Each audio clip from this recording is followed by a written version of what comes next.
Hey, salut, on va parler ensemble de Boruto. Mes intros sont devenues abusées. J'ai des intros de vidéos qui sont claquées au sol. En vrai, ça fait quoi? Ça fait 2-3 épisodes que je n'ai pas parlé de Boruto, de la continuité donc de l'arc avec Urashiki. Et bah j'en pense quoi?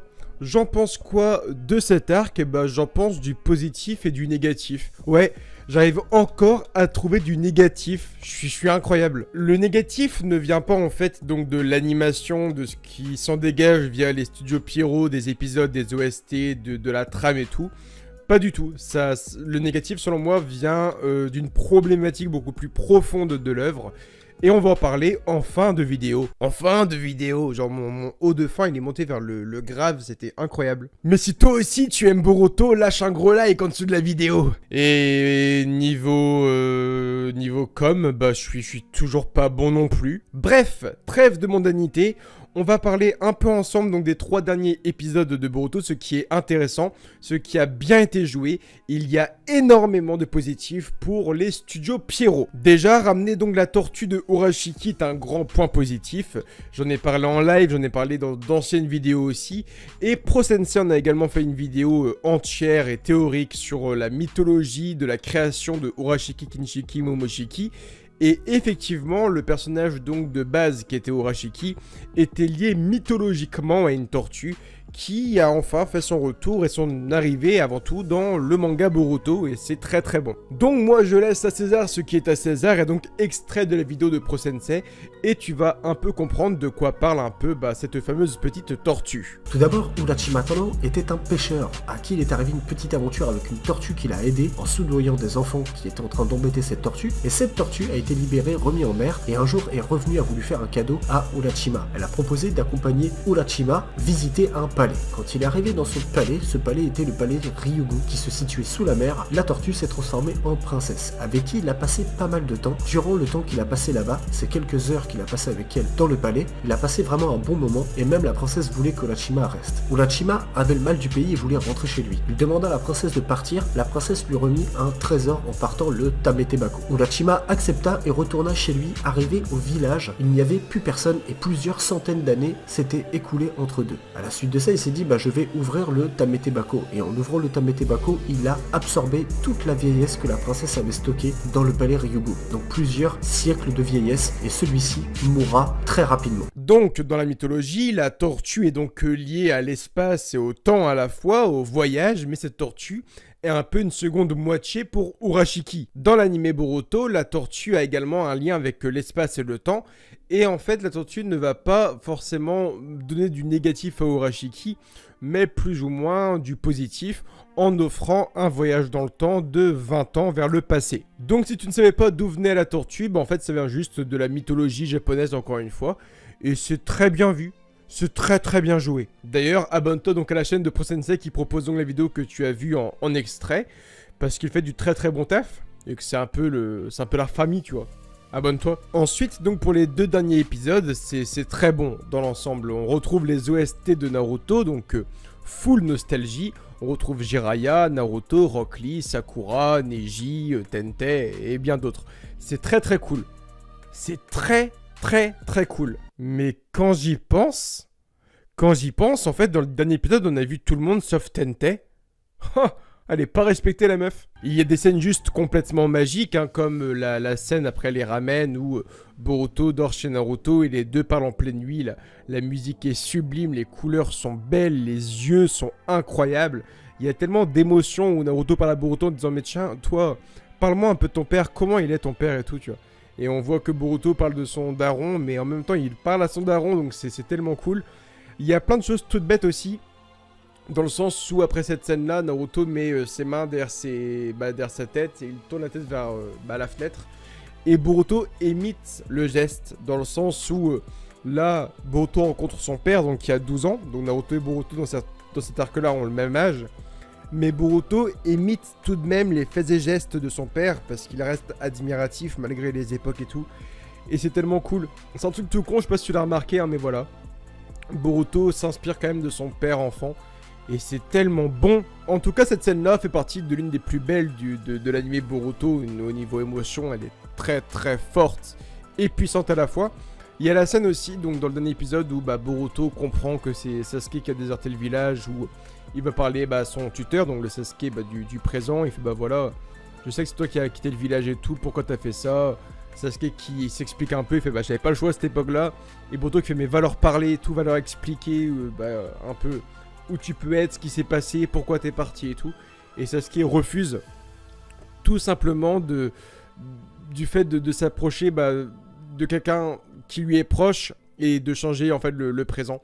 Parce que voilà, c'est tout bête, mais le délire des timelines est très dangereux dans le sens où si tu parles à quelqu'un d'un peu trop proche et que puisque tu lui parles, il vient à tomber dans les escaliers, se péter une jambe, il n'est plus ninja, voilà. Ça change quand même beaucoup de choses. C'est l'effet papillon, si tu vois ce que c'est. L'effet papillon, dans un sens, c'est un papillon qui s'envole, il met un petit battement d'aile, et le petit battement d'aile, tu vois, de ce petit papillon peut renverser, je sais pas, un petit moucheron. Ce moucheron renverse un truc et blanc, mais ça part dans des catastrophes naturelles, quoi. Néanmoins, on va beaucoup parler un peu du négatif, un peu de ces deux épisodes. Déjà ce Naruto dans le sens où moi j'ai lu plusieurs fois l'œuvre Naruto en manga. J'ai re-regardé récemment tout Naruto et Naruto Shippuden en animé. Et Naruto petit là, dans l'état actuel des choses, je trouve, je ne sais pas vous, mais je trouve qu'il est dans une extrapolation de ses sentiments. Il est toujours là, ses grands yeux à faire « Oh non !» il est vraiment beaucoup à gueuler, il est un peu, on dirait, hyperactif. Il est en mode « Non, fais pas ça, non !» Il est tout le temps à gueuler. Et en fait, je me rappelle du Naruto après le tome 26, parce que n'oubliez pas que cette timeline-là est présente après la désertion, si ça se dit, de Sasuke. Donc Sasuke est parti vers Orochimaru. Et selon moi, Naruto n'était pas autant dans cette extrapolation continuelle de toujours gueuler dès qu'il y a un truc, faire gueuler tout le temps, tu vois. Et là, dans ces épisodes, on dirait qu'on a un Naruto qui est hyper actif, il est survolté, et il est incroyable. Alors que pourtant, après le fait que Sasuke ait quitté le village, Naruto prend déjà une grande prise de maturité, il est beaucoup plus mature. Et là, on a un Naruto qui est vraiment en mode waouh, il est cool, je kiffe. Mais il est dans une extrapolation continuelle de ses sentiments, c'est incroyable.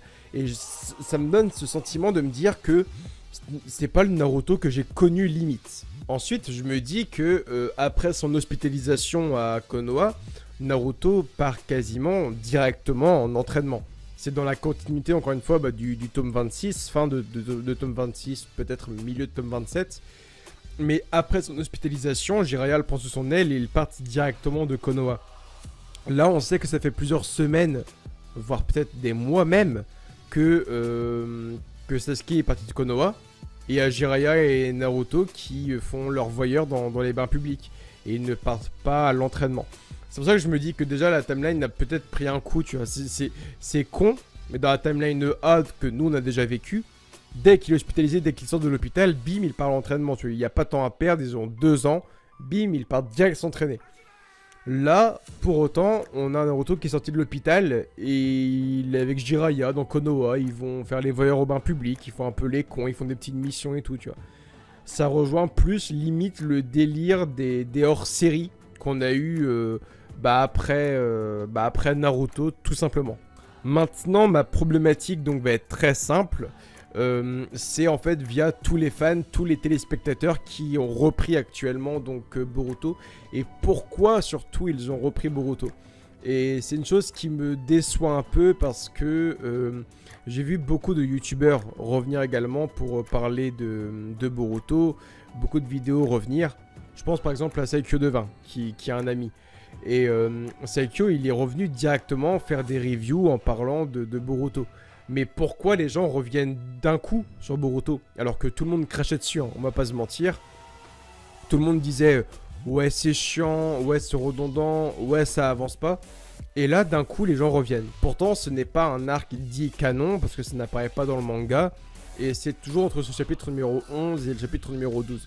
Ça n'existe même pas ce qui se passe. Mais alors pourquoi les gens reviennent d'un coup sur cet arc là? La question ne se pose pas vraiment. Si les gens sont revenus d'un coup voir Boruto, ce n'est pas parce que c'est une mission de Boruto et Sasuke pour sauver Naruto. Ce n'est pas parce qu'il y a Urashiki qui est revenu en avant, parce qu'Urashiki, il est revenu dans l'anime il y a maintenant un mois et demi, si ce n'est plus. Donc, pourquoi les gens reviennent d'un coup au milieu de l'arc? Parce que il y a ça aussi. L'arc Urashiki a repris depuis l'attaque sur Suna et sur Gaara avec Shukaku, après le petit côté Kankuro, Temari, Shikadai, Shinki et tout. Mais les gens là, d'un coup, ils sont revenus voir du Boruto et parler de Boruto en plein milieu d'arc. C'est comme si moi, je commençais Naruto Shippuden en plein milieu de l'arc Pain. Enfin, c'est très chelou.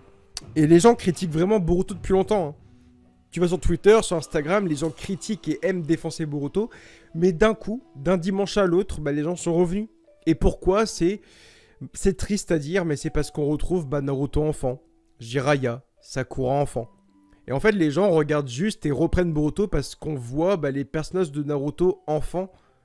Mais c'est décevant, mais fois 1000. D'un côté, je comprends, c'est un arc commémoratif, c'est un arc qui est présent pour le 20e anniversaire de Naruto.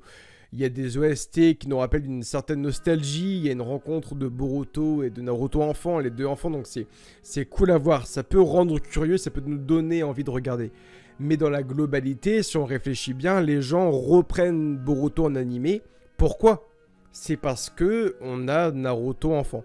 Donc en fait, les gens regardent Boruto parce que dedans, il y a du Naruto. C'est tellement con, mais vraiment, c'est décevant, mais fois 1000. Parce que là, en soi, les studios Pierrot vont énormément gonfler leurs chiffres et leur audience avec TV Tokyo. Mais ils vont se dire quoi au final au niveau de la création de l'arc, parce que l'arc est très cool, hein. Attention, je ne crache pas dessus. L'animation est très belle, l'histoire est belle, c'est bien développé, ça va dans un bon sens et c'est très cool. Là, j'ai vraiment aucun défaut sur les épisodes en soi. Là, c'est vraiment sur la problématique derrière cet arc-là. C'est le fait de se dire, voilà, les studios Pierrot et TV Tokyo vont avoir des hausses de chiffres. Et ils vont se dire, mais pourquoi on a eu des aussi bons chiffres? Tout simplement parce que tu as mis Naruto enfant dedans. Parce que tu as mis Sakura, que tu as mis Kiba enfant, que tu as mis Rock Lee enfant, et tout ce beau monde. Parce que tu as mis Jiraiya. Combien de gens sur Twitter, j'ai vu leur tweet qui disaient « Oh, je reprends Boruto parce qu'il y a Jiraiya qui est revenu. » Mais c'est décevant, c'est décevant. Mais tellement. Et je peux comprendre que tu souhaites reprendre, il y a trop de fois le mot reprendre, mais je peux comprendre que tu souhaites faire une reprise de l'anime Boruto parce que tu as cette nostalgie qui revient. Mais là en fait tu veux juste regarder Boruto parce que tu as du Naruto quoi. À ce moment-là, re-regarde l'anime Naruto limite. Vraiment, enfin je trouve ça tellement dommage. Parce qu'en soi, cet arc-là, c'est con, parce que c'est la problématique et c'est le sujet même de l'arc. Mais dans ces épisodes-là, tu enlèves Naruto enfant et Jiraiya, beaucoup de personnes ne regarderaient pas en fait. Et c'est ça qui me frustre dans le fond, c'est que là, les gens regardent Boruto parce que, parce que t'as du Naruto, tu vois. Je sais pas si tu comprends, mais ça me gêne tellement. C'est comme si les gens ne regardaient pas du tout Dragon Ball Super. Et là, il y a une grosse audience qui revient d'un coup sur Dragon Ball Super juste parce que t'as Bardock qui réapparaît. Ou parce que tu as Son Goku qui revient sur l'écran après plusieurs longues semaines et mois d'absence, tu vois. Je trouve ça dommage qu'il y ait une audience qui revienne parce qu'il y a un personnage qui revient, tu vois. Les gens s'en foutent de tout, hein. Je suis sûr que la plupart des personnes ont repris Boruto là au milieu de l'arc. À partir du moment où ils sont tombés dans la timeline, je suis sûr que tout le monde a repris à l'épisode numéro 119-120. Alors qu'Urashiki, on en parle depuis 20 épisodes, tu vois. Je suis sûr qu'ils ont même pas regardé ce qui se passait avant. Et c'est dommage. En gros, aujourd'hui, les gens s'intéressent à Boruto parce que dedans, t'as une aventure Naruto, je parle bien du manga Naruto, tu vois. Je sais pas, je comprends pas. Donc attention encore une fois, hein, je suis content que ça fasse de l'audience, je suis content que les gens en parlent. Mais voilà, je suis déçu qu'il y ait juste une hype dessus parce qu'on te ramène des persos que t'aimes bien, tu vois. Parce que cet arc-là est entièrement fanservice, hein, et c'est sûr à 200% que quand cet arc-là s'arrêtera, les audiences vont retomber, les gens vont faire « Oh, Boruto c'est de la merde, Boruto ça avance pas, Boruto nanana ». Et les gens vont commencer à recracher leur venin sur Boruto. Alors que 2 semaines avant, ils se tapaient des queues sur Jiraiya et Sasuke ensemble, tu vois. C'est dommage. Mais bon, revenons sur le positif, c'est très cool. Les musiques sont cool, par contre il va y avoir tellement de trucs à balancer niveau OST, parce qu'il y a des OST magistrales dans Naruto. Il y a des moments voilà très émouvants. y a des moments qui me frustrent un peu plus, tu vois, le fait que Boruto voit Neji, et c'est son tonton, tu vois, son tonton qui est défunt, qu'il n'a jamais connu, c'est le frère de sa mère, enfin, c'est le frère de Hinata. Et il voit Neji, il fait « Ah bah, c'est tonton Neji ». Et il dit rien de plus, hein. Il s'en bat un peu les couilles quand même de son tonton. J'aurais aimé que Boruto aille en effet un peu plus vers Neji, qu'il apprenne un peu à le connaître, qu'il décerne des choses sur lui et tout, pour qu'il apprenne à le connaître via cette timeline. Parce que justement, cette timeline-là, ce voyage dans le passé, est également l'occasion pour Boruto de prendre également énormément en maturité, d'apprendre entièrement à connaître son père aujourd'hui, mais également de connaître les gens qui ne sont plus là aujourd'hui. Comme Neji et Jiraiya, qui sont morts dans son époque. Bon, aujourd'hui, il a l'occasion de les connaître via cette timeline et j'ai l'impression qu'il ne profite pas tant que ça. Il y a également le truc de la société Kanimarimon qui apparaît. Alors, j'ai eu un message ce matin d'un abonné qui me disait « Ouais, Darko, je sais pas si t'as remarqué, mais Naruto rentre dans un mec qui fait tomber des affaires par terre et c'est le père de Denki. C'est le père de Denki, en gros...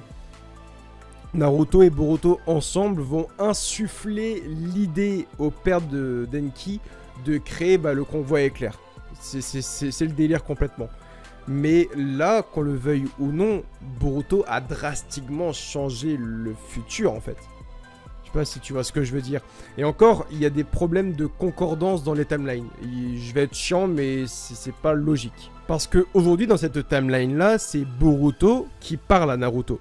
Et Boruto dit « Ah bah moi, à Konoha, enfin de là où je viens, il y a le convoi éclair. » Et Boruto dit ça à son père. Il fait « Bah là, moi où je viens, donc le Konoha du futur, mais il le dit pas comme ça. Il fait « Voilà, il y a un convoi éclair, c'est un train qui fait le tour de Konoha très rapidement. » Et Naruto il fait « Ah ouais, le convoi éclair et tout, donc c'est ce véhicule qui fait le tour de Konoha à une vitesse éclair. » Là, il le rentre dans le mec entend ça, il fait « Putain, mais cette idée, elle est pas conne et tout. » Et il fait « Bon, vas-y, je vais créer ça dans le futur. » Donc là, c'est cool.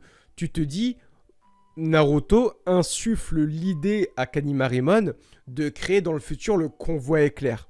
C'est hyper intéressant. Et là, tu te dis, jusque-là, c'est logique.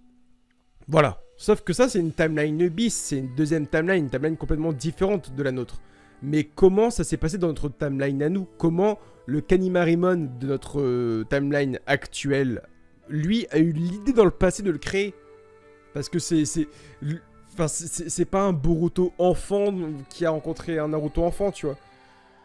J'explique tellement mal les choses, c'est incroyable. J'entends par là que dans la timeline actuelle, dans la timeline bis, là où on a Naruto enfant et Boruto enfant, ce qui donne l'idée à Kanimarimon de créer le convoi éclair, c'est la rencontre de Naruto et Boruto enfant.